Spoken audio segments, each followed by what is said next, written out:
What's going on? I'm back with another video, and I wanted to get on this topic because this is this is all irony. This is all karma coming to bite you know who in the ass, man. Y'all know who I'm talking about, man. Pandemic TV.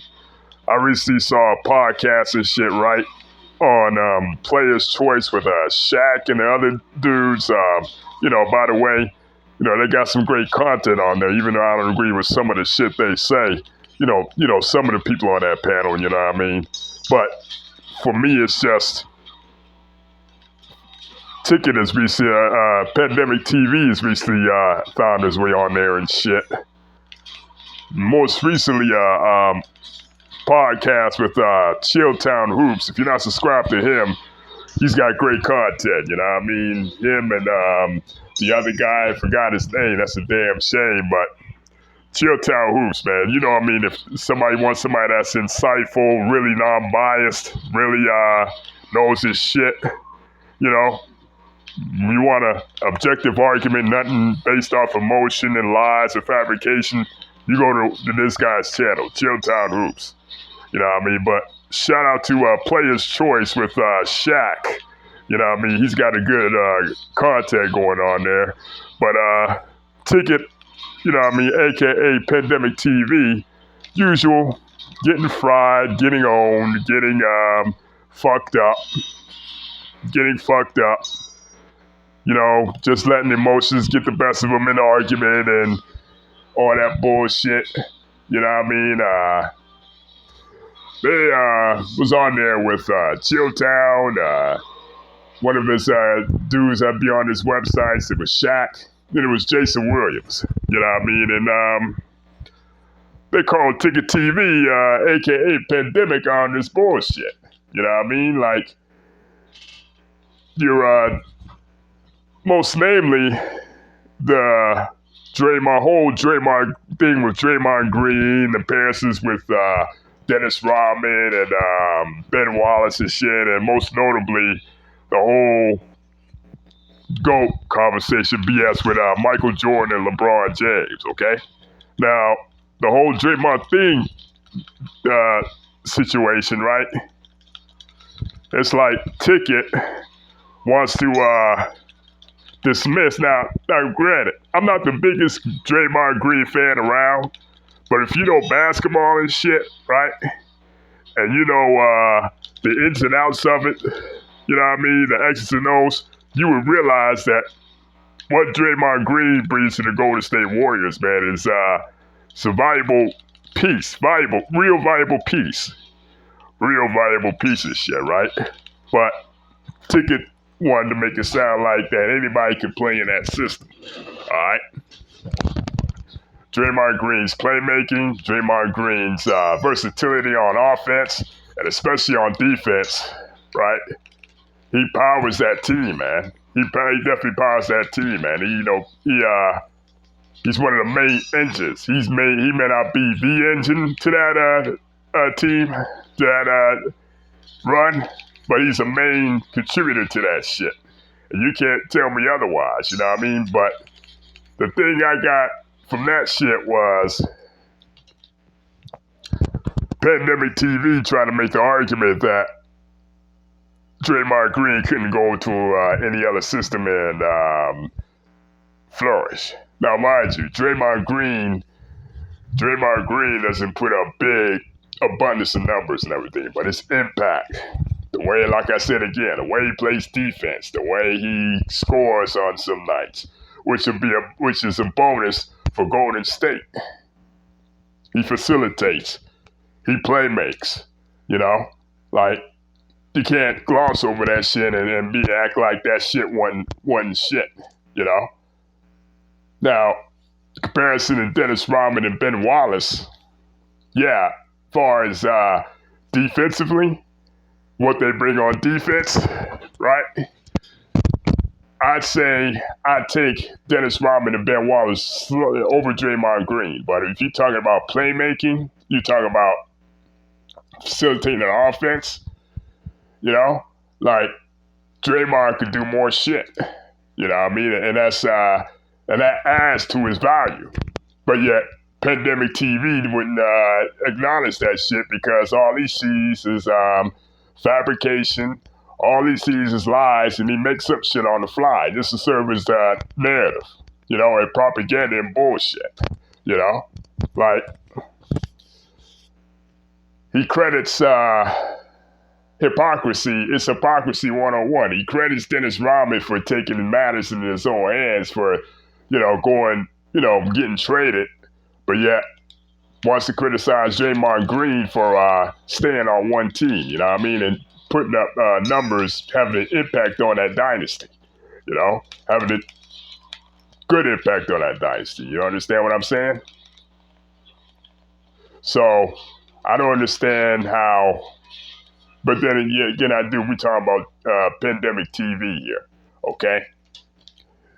A lot of his arguments are narrative-driven, propaganda, and based on the fact that certain players he go to bat for, but then all of it is based on hating one particular players, or whatever, right?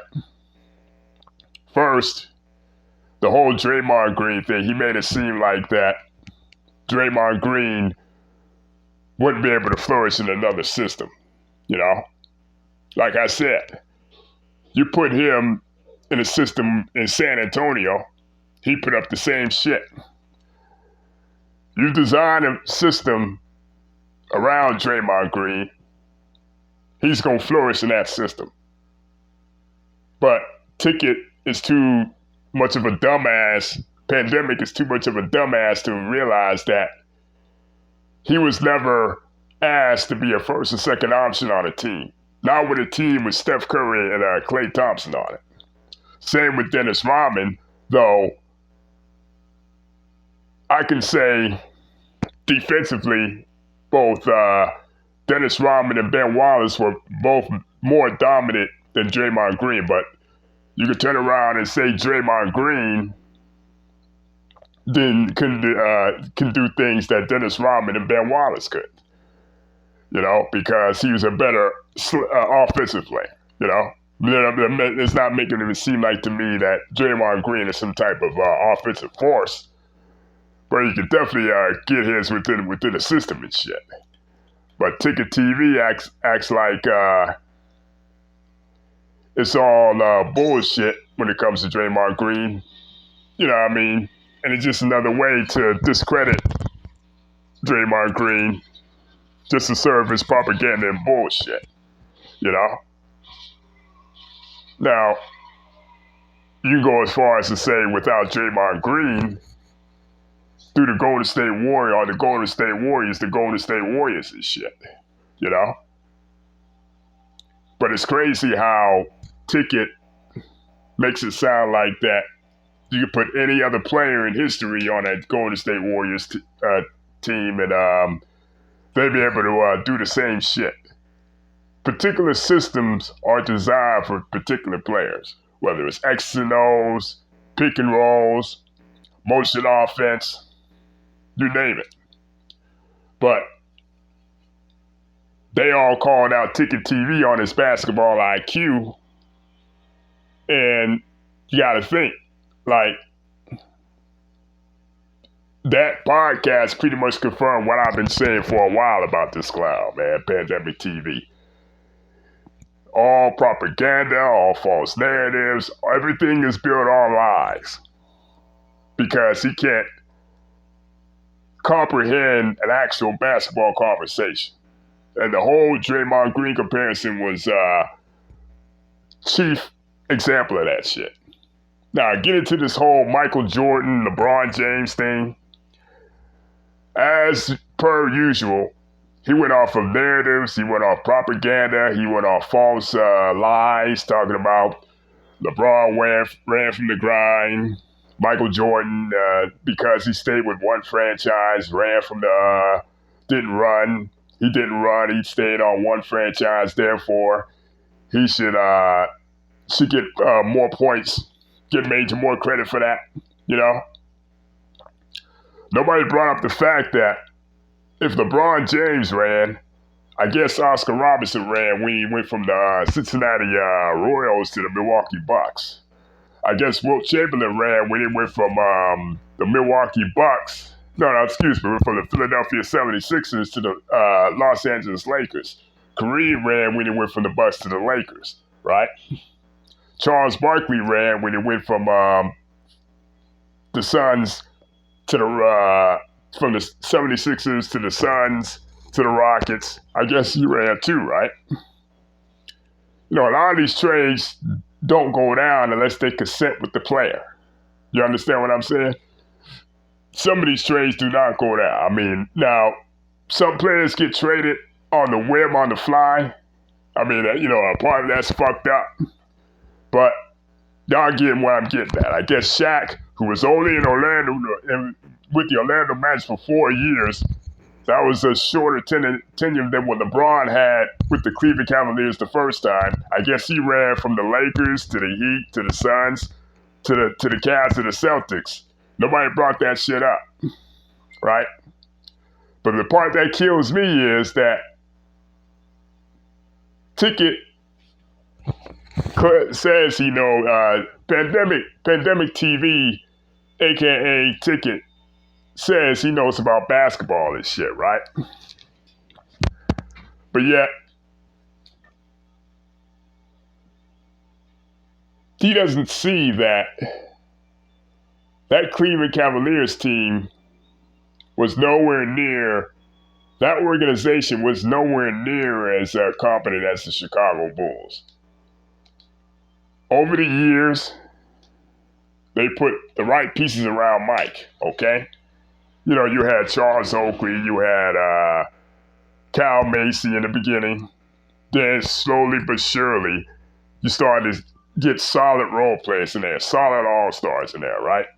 You know, Scottie Pippen was a top 5 draft pick in 1987, okay? He was pick number 5, but yet nobody, PandemicTV, as usual, glosses over that shit. He knows that shit, but it don't feed into his bullshit narrative. It don't feed into his bullshit narrative. You know, that Mike did it by himself, right? I mean, if you're drafted high, you're a top 5 pick. You can be based off potential or based off production. You know, Scottie Pippen was a dominant player. He was a solid player at Central Arkansas, man. You know? It's just that it takes a while to develop. You can develop into a role player, you can develop to an all-star, or you can develop into a superstar over time, right? Case in point, Kobe Bryant.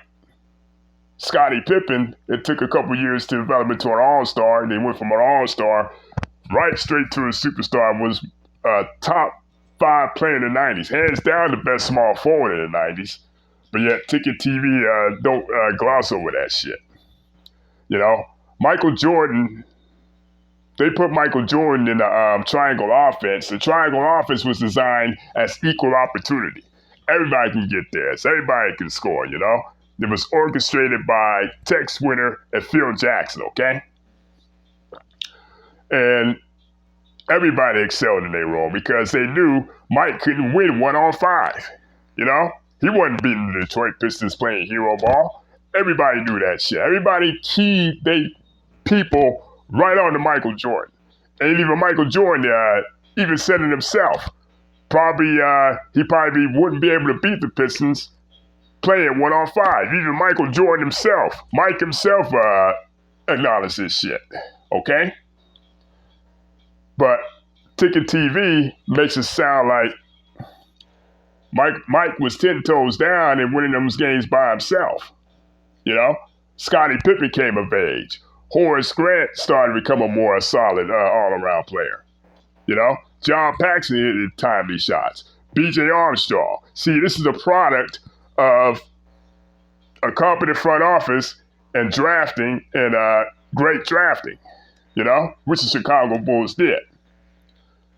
The best player LeBron played with, that first tenure in Cleveland, You could say Larry Hughes, but by that time, Larry Hughes started to decline. Mo Williams, okay? You talk about ticket, Pandemic TV talks about LeBron ran from the grind and Giannis and Jordan and all these guys did it the right way. But yet they failed to mention that the only time Mo Williams had a career year was with LeBron James, okay? When he was with LeBron James, that was the only time he had a career year. He wasn't this superstar, all-star drafted high, you know? He wasn't this superstar drafted high and shit. Ain't no way. But they want to put together this narrative that those Cleveland Cavs teams, those Cleveland teams were on the same level as those Chicago Bulls team, which is bullshit. So you mean to tell me with a straight face, you're going to take Mo Williams over Scottie Pippen, Junior Sagauskas over Horace Grant, Damon Jones, Eric Snow, over the hill Eric Snow. A lot of guys were over the hill Shaq and over the hill Antoine Jameson over prime Scottie Pippen and a solid Horace Grant, right? They make it sound like Antoine Jameson, who was by that time had been 10 years in the league, was this superstar player on the level of Scottie Pippen or anybody else. And you got an over-the-hill Shaq who's basically had 1 foot out the league. You mean to tell me that's on par with those Chicago Bulls teams? You know, Chicago Bulls teams and shit, right? But you can't make this shit up. Anybody who thinks that shit don't need to be watching no goddamn basketball. See here, ticket. Pandemic TV is trying to keep a narrative alive, right? And he caters to all these dumbasses who don't watch the game, or they watch the game, they're just too blinded and too biased and shit. Too blinded and too biased and shit by their BS, you know? There's a difference between the regular season and the playoffs, okay? You can put up all these stats, put up all these wins in the regular season, but when teams have time to game plan for you, the teams have time to assess and pick apart, pick apart your team's flaws without making proper adjustments, you're not going to win in the playoffs, no matter how great you are in the regular season. Let's look at those Phoenix Suns teams back to back. They won a lot of regular season games, but when the playoffs came about, they always got beat by the more seasoned, veteran, better, well-coached teams. You know? But yet, Ticket wants to keep this narrative, and a whole bunch of these clowns on YouTube like him want to keep this narrative that all LeBron has done is played on super teams, which is further from the truth. Now, that Miami Heat team, you could say that was a loaded team, yeah. But you got to look at the trajectory of Dwayne Wade's career, right? They say D. Wade made LeBron into a champion, right? But LeBron James was getting farther in the playoffs after 2006 than D. Wade was. And Chris Bosh didn't even make it out of the first round, okay? So, can you really say with a straight face they were on the level of LeBron James? Were they even on that level and shit? You understand what I'm saying? It's funny and ironic where they say LeBron has all these stacked teams, but yet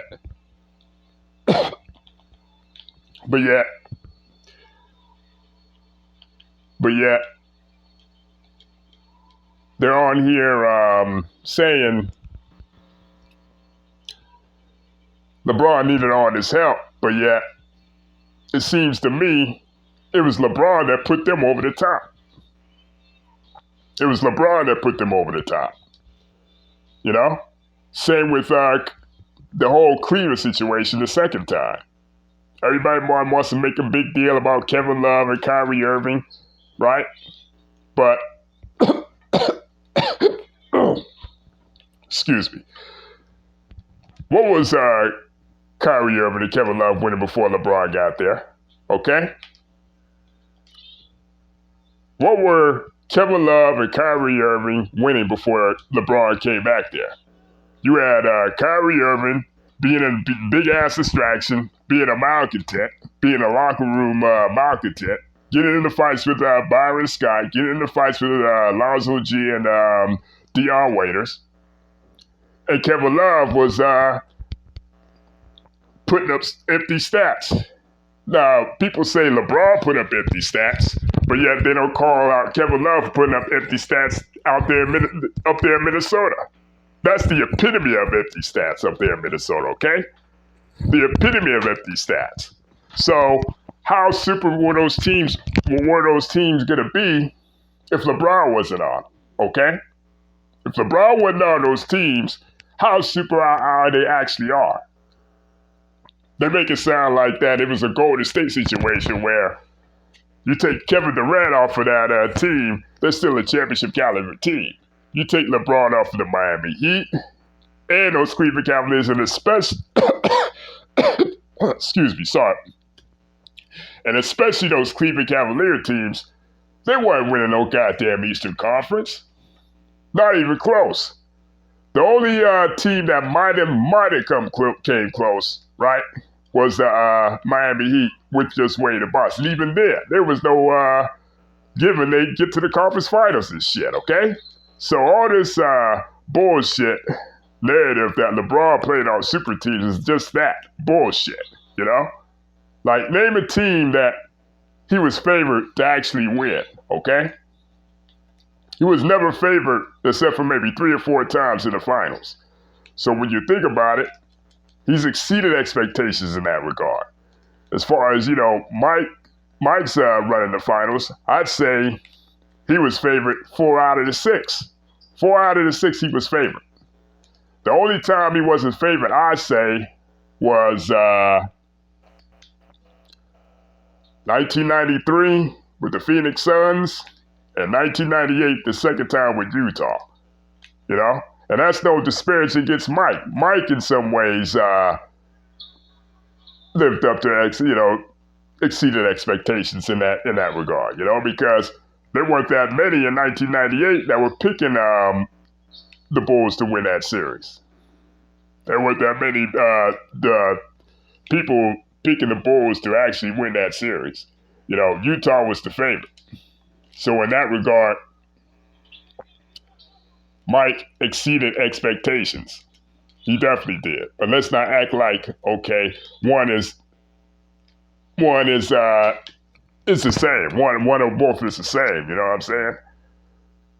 PandemicTV and the people of his ilk act like you're supposed to take the Michael Jordan path to greatness, when that's not the case. Different paths of greatness lead to different results. Just because you're not 6-0 in the finals, don't take away from what you actually accomplished and shit, you know? But everybody has set this Michael Jordan standard so high, and don't get me wrong, I mean, that's something to aspire to get to. 6-0 is one hell of a feat. But let's take into account that Scottie Pippen is 6-0.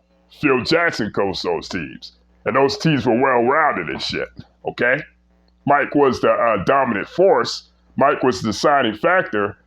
But, again, he wasn't going to win no championships playing 1-on-5. He, like I said, again, even he admitted this stuff. You go back to those interviews with Michael Jordan, man, in the past, especially in the 90s. You see him giving credit to his teammates. You see him giving props to Phil Jackson. You see him giving props to the little things that his teammates did.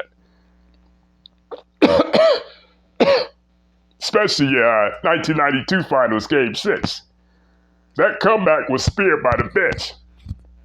Not Michael Jordan. It was speared by the bench. The bench speared that comeback. It wasn't Mike. Mike just came in and closed the deal. Mike just came in and dominated and just followed up. So we're going to act like Mike did it 1-on-5 is bullshit. That's just the definition of a casual. That's just a casual take. And you can tell there are a lot of people, there are a lot of casuals out here in this world, man. A lot of casuals. A whole lot of casuals to where they takes is bullshit. Their takes is bullshit, okay? So, Ticket Pandemic TV's ass got exposed as usual. And I want to shout out to Shoutout Hoops, Player's Choice, and Jason Williams who were exposed to this clown and shit. You know what I'm saying? But let me know what y'all think, man. And hit the like, subscribe, and I'm going to holler at y'all later on. Peace out.